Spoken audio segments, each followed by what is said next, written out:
everybody. Welcome to another episode of Dear Zander Mander. It's good to see you again.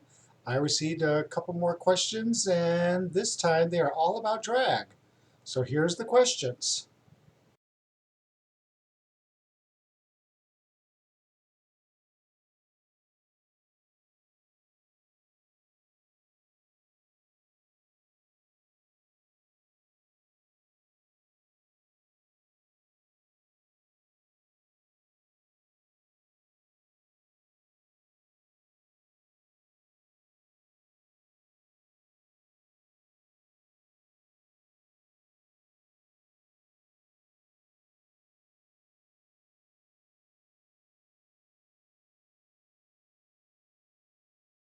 Why don't I do drag? And what do I think about the influence that RuPaul's Drag Race has had on us? Well, let me answer the first question. Why don't I do drag? Instead of telling you why I don't do drag, I think maybe it's better if I just show you. So, here, let's switch things up a little bit, okay? Hold on, here we go.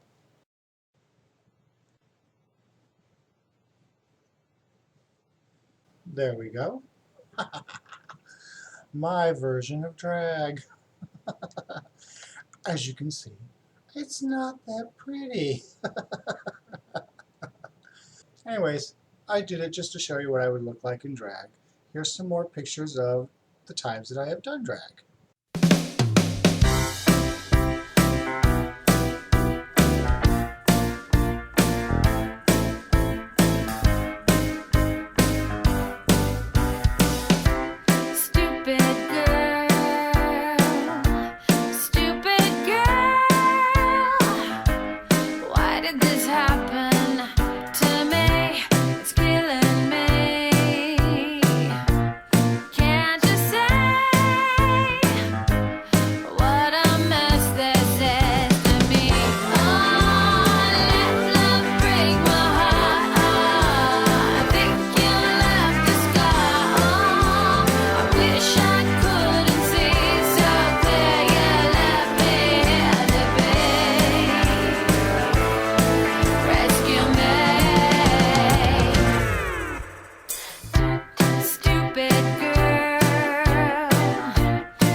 Now, I don't go for fish, I don't go for camp, I don't go for clown, I don't go for anything. I just, the same as I do when I throw on my little mascaras and a batter, I throw on some music and whatever happens, happens. This happens to be the product of, well, I received new makeup products in the mail from a new makeup company that wanted me to try things out, and I threw on some music, you know, Red Velvet Car by Heart, and this is what happened. And here I am. Now, to answer your question about drag, why don't I do drag?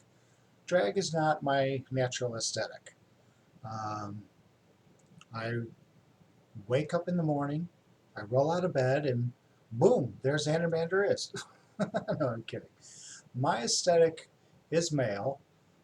Some say it's androgynous because I do wear female articles of clothing and that, but it's aesthetically male.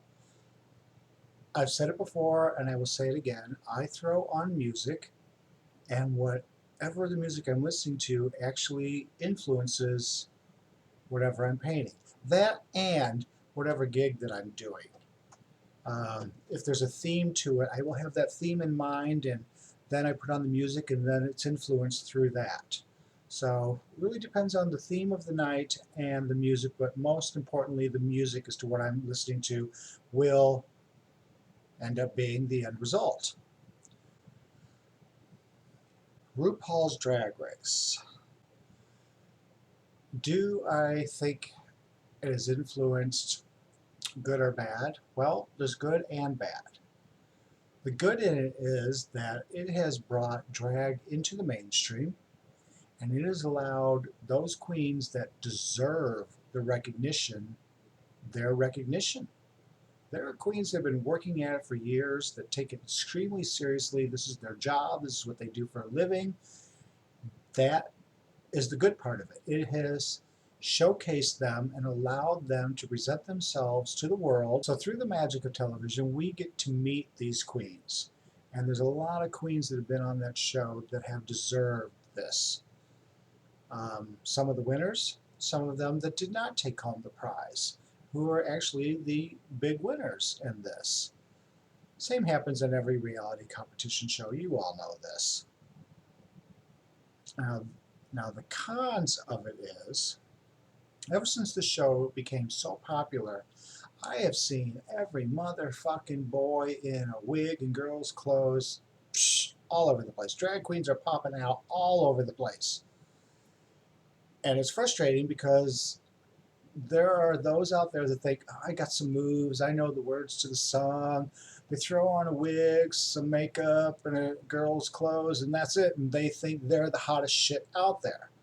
Honey, that ain't it. It's not it. Drag is an art form. It's a job. It's an artistic outlet. You just can't throw on a wig and some makeup and say, I'm a drag queen, like me tonight. Wig, makeup, little booties, hair. I'm not a drag queen. I'm Zander Mander, honey. Zander Mander, Queen Commander. Don't you fucking forget it. Anyways, we'll get back to him. Anyways, there are some that take it really seriously and want to learn, and then there are some that just, they think they're the shit, and they're not. You need to learn, you need to work, you need to practice, you need to pay your dues in this to get to the point where some of these queens are at.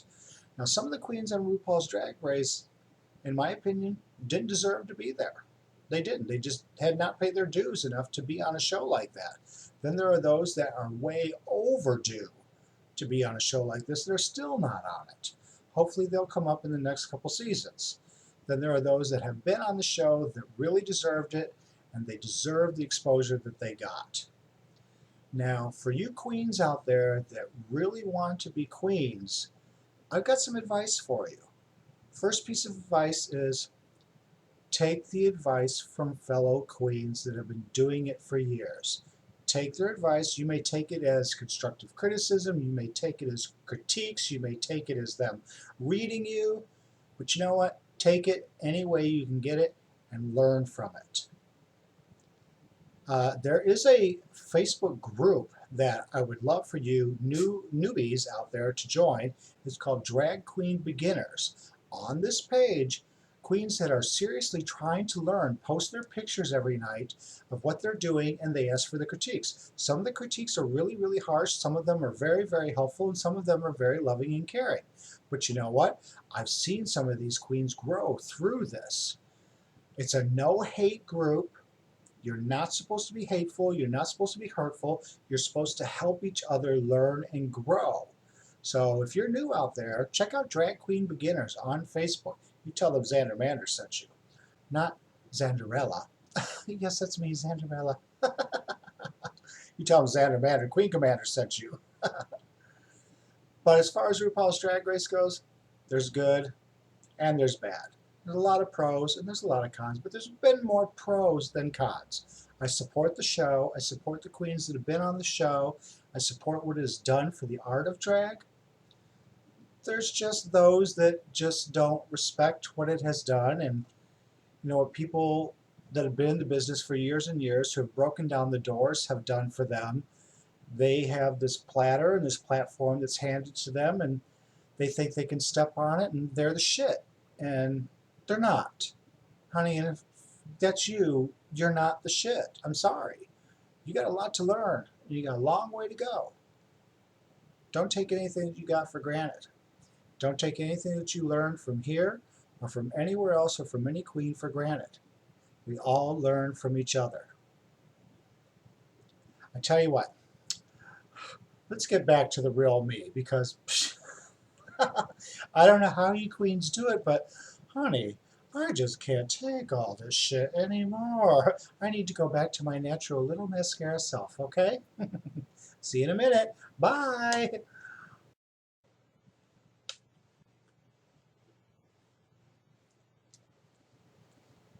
Okay, I'm back. See what a little mascara and a little brush will do for you? Anyways, I hope you enjoyed this episode of Dear Zander Mander, and I hope I answered your questions. Don't forget to check out Drag Queen Beginners on Facebook if you're new and you're looking for some helpful hints. Like I said, this is not a hate group. People are there to learn, and the people that are responding are trying to be helpful with each other. Some of them are new, some of them are experienced. Check it out if you're looking for help and advice. And don't forget, if you really like things all drag, check out my other fucking show, bitches. It's called Drag Chat. Drag Chat. You can find it on Facebook. You can find it on Twitter. You can find it on YouTube. You can find it everywhere, darlings. It's called Drag Chat, where I get to talk about things, where I get to talk about all things drag with my cohort in crime, Rosemary.